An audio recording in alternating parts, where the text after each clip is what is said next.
Hey guys, are you looking for a 3-row family hauler that's luxurious but doesn't carry the same price tag as the German competition? Well, I've got something here that might be perfect. It's the brand new Infiniti QX80 Autograph. And in this video, I'm going to show you what's under the hood. We're going to go and check out the inside. Then we're going to take it for a ride. Then I'll go and sit in the middle in the 3rd row. And finally, of course, I'll let you know how much all this luxury costs. So let's get right to it. If you love V8s, well, you might be disappointed because, as you know, the world has all gone turbocharged V6s, and that's what you have here, a 3.5-liter twin turbo that puts out 450 horsepower and will move this substantial big vehicle from 0 to 60 in 5.3 seconds. Infiniti is certainly on trend with this big, tall grille, lots of frontal area with this giant Infiniti logo. And of course, you would think that these are the headlights. They're right here. And when this trend first took shape with the Jeep Cherokee, I wasn't impressed. And I gotta tell you, I'm still not impressed.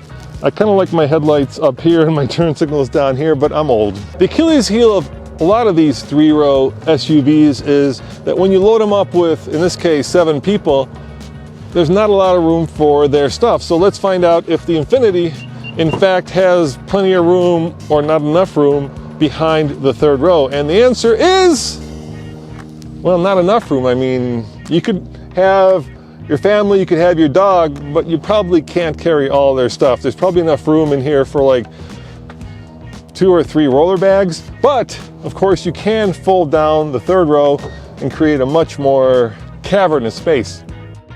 We've come to the part of the review where I usually sit in the 2nd row and in the 3rd row and show you just how much room there is. But let's face it, I am not your typical person who buys this. I am tall, I am wide. So I've enlisted the help of our new videographer and editor, Mary. Mary, how tall are you?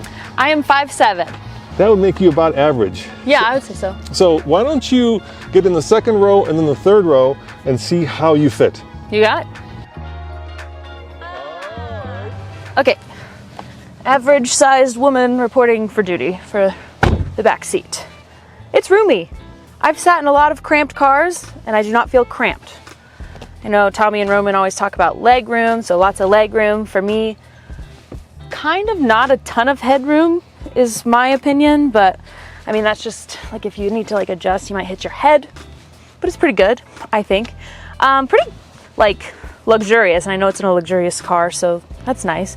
There's a screen in the middle here, which I think, yeah, it has seat massages, which feels like why, but I mean, I wouldn't complain if I got into a car and that had seat massages going. So you can adjust intensity and speed and the type of massage. One of them is called a refreshing massage.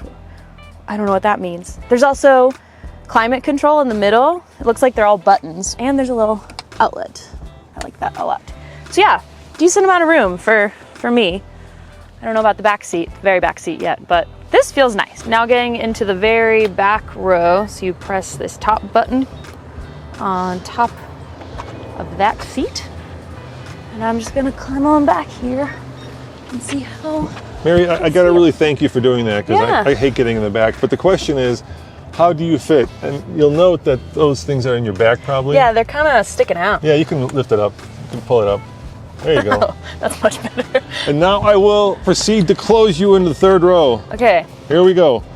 Let's see if you still fit, because I certainly wouldn't. Yeah, I mean, it's considerably less leg room. Okay.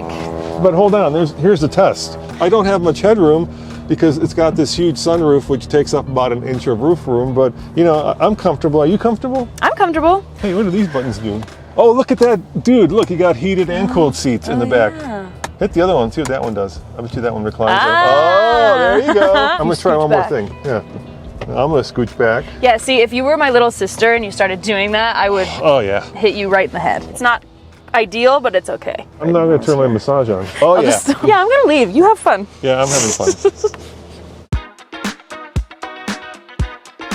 Another trend that Infiniti has jumped on is door handles that greet you. In fact, they pop up. Tesla was the first to make that popular, and I kind of like it. It makes the exterior much smoother. I'm not sure how great it is going to be in the winter when ice and snow might cover up the door handle, but as you can tell, we're far from that. The other trend, of course, is a roof that does not match the body color. I like the black roof. I would like it even more if it was a white roof. That's a very Land Rover thing. Now, we're of course rolling on 22s. I'm surprised they're not 23s, but we're completely chrome free for the most part. Another popular trend, chrome has kind of come out of favor. And of course, you know that this is the most expensive version of the QX80 because it is the autograph version, kind of like the Land Rover Autobiography, which lets you know that it's got heap ton of luxury inside and out. All right, Mary, I'm going to throw out this interesting fact that I bet none of our viewers will know. Okay. All right, so the interesting fact is if you look behind you, you'll see that there are speakers in your headrest. Oh. Yeah. Isn't that Wow. cool? Cool. And then if you look to the side, you'll see another speaker.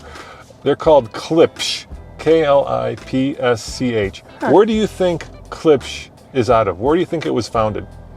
This is the question I think most of our viewers will get wrong. Germany? Okay. Hope, Arkansas. Oh, okay. Who would have thunk that a company named Klipsch would be out of Hope, Arkansas? Let's take her for a drive. Okay.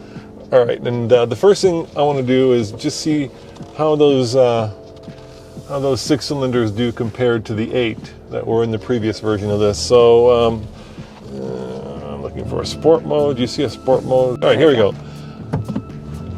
Kind of leisurely. There goes the turbo. That's not bad for something this big, right? I think so. Yeah. Yeah, now the EPA says it gets, depending on how you drive, I suppose, between 17 and 18 mpg, which, you know, for a vehicle that can tow 8,500 pounds is also not horrible.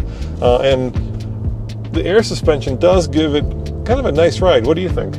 That was really smooth. Yeah, it's okay, huh? It's the greatest thing in the new automotive world landscape is autonomous driving, right? So you've got all these different names for it, right? Tesla calls it full self-driving, which it isn't. Ford has Blue Cruise, Chevy has Super Cruise, and Lexus has their own form of it. And you can tell it has it because there's a little camera right here that looks at your eyes. So when it's engaged, it knows that you're watching the road. The problem for me with all this tech is I like to drive or I like to not drive.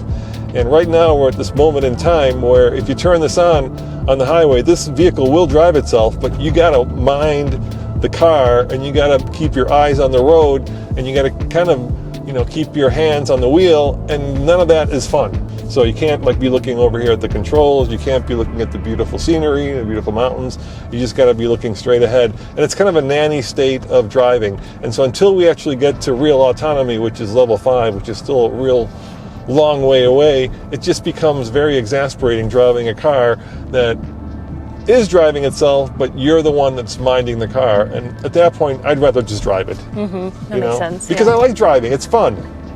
It really is fun. In general, you know, I like this vehicle for its driving characteristics.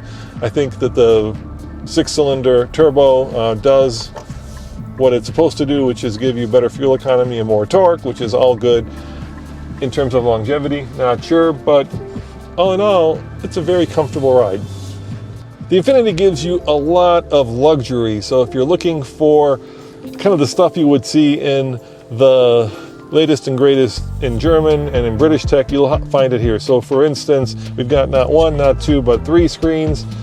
In my mind, I'd rather have buttons, but you know, this is the way of the world.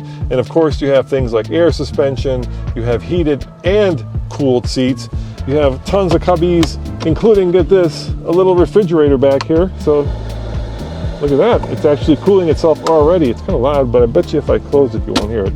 Let's just see. Yeah, it's very quiet. And then of course, all the materials are real leather, real open pore wood, giant, I mean giant ass steering wheel, haptic controls on the steering wheel, but traditional levers on the side. Very clear, very crisp, even in bright sunny day. Layout of the dashboard. And yeah, a very comfortable vehicle to take on a long road trip with a ton of speakers and even a heads-up display. What more do you want? If this were a Mercedes GLS or a BMW X7, it would be thousands of dollars more. And if it were a Range Rover Autobiography, we're looking at tens of thousands of dollars more as opposed to an Infiniti Autograph. I wonder where they got that name from. Anyway, guys, let me know if 113,000 is too little or too much for this big vehicle with so many luxury features. And as always, head on over to alltfl.com for more news, views, and of course, real world reviews. And thank you to Mary for helping me review this vehicle. Ciao.